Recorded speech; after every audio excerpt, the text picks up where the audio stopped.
Good evening, everybody. Right now, I'm going to do a video on Teague accusing LeBron James of using steroids. Yeah, he said it on his podcast that LeBron James was using steroids when he played with the Miami Heat. And he's pretty much a clown and a cornball for accusing LeBron James for using steroids, and he has no evidence of him using steroids. And how you know LeBron James uses steroids? So were you in the locker room when were you playing in the Miami Heat? Do you see him, like LeBron James, pull down his pants and poke a needle in his butt? Do you see that? Like, do you have like a camera or something? How do you know all this?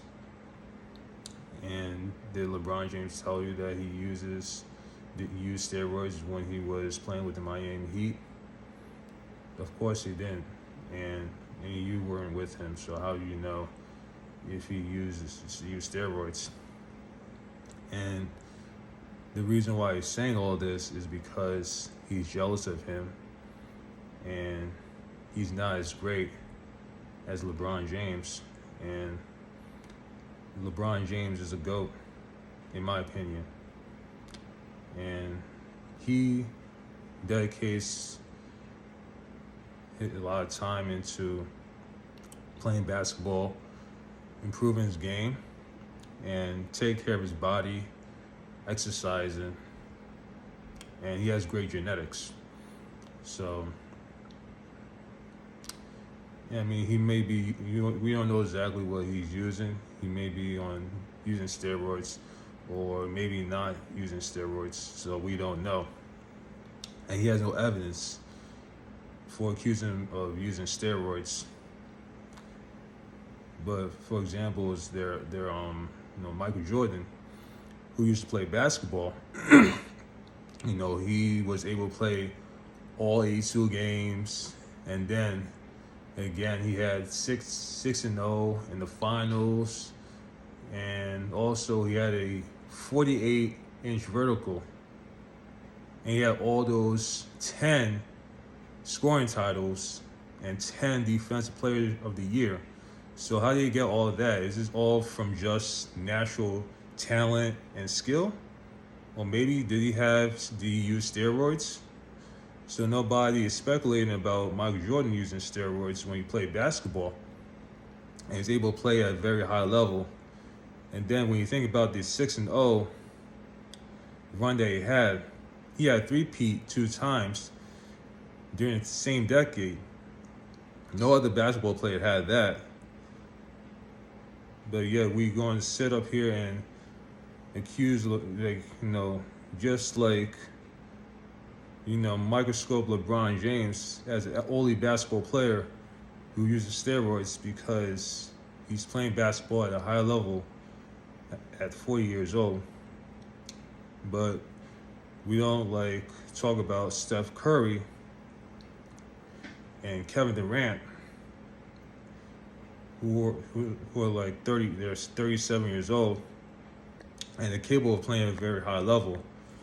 So, for example, if they go out and score, let's say 80 points in one game, Kevin Durant, and then Steph Curry does the same thing. If he scores 80 points, then there's no speculation. So nobody accuses them of using steroids. So why don't they speculate about these basketball players too, of using steroids, but only LeBron James? And to be honest with you, most athletes and basketball players use drugs and steroids and PEDs. So you can't just speculate and say that he uses steroids. Yeah, it goes to show you that Teague is a clown, Also all these other podcasters, trashers, whatever you want to call them, like Gilbert Arenas, yeah, of course, Jeff Teague, Paul George, all of them are just clowns. They never won anything. Take seriously LeBron James, of course. Also, like listening sometimes to Kevin Garnett. He makes me laugh. Also, Paul Pierce, because they have done it. They won They won championships. So that's why I take those guys more seriously. Their podcast, even Steve Nash too, because they've actually accomplished something. They won MVPs and championships and titles. So, and that's all I gotta say about the topic. Subscribe to this channel, like the video, tell me what you think. Say respectful comments. That's all I ask for, and share the video. Have a good night. Bye.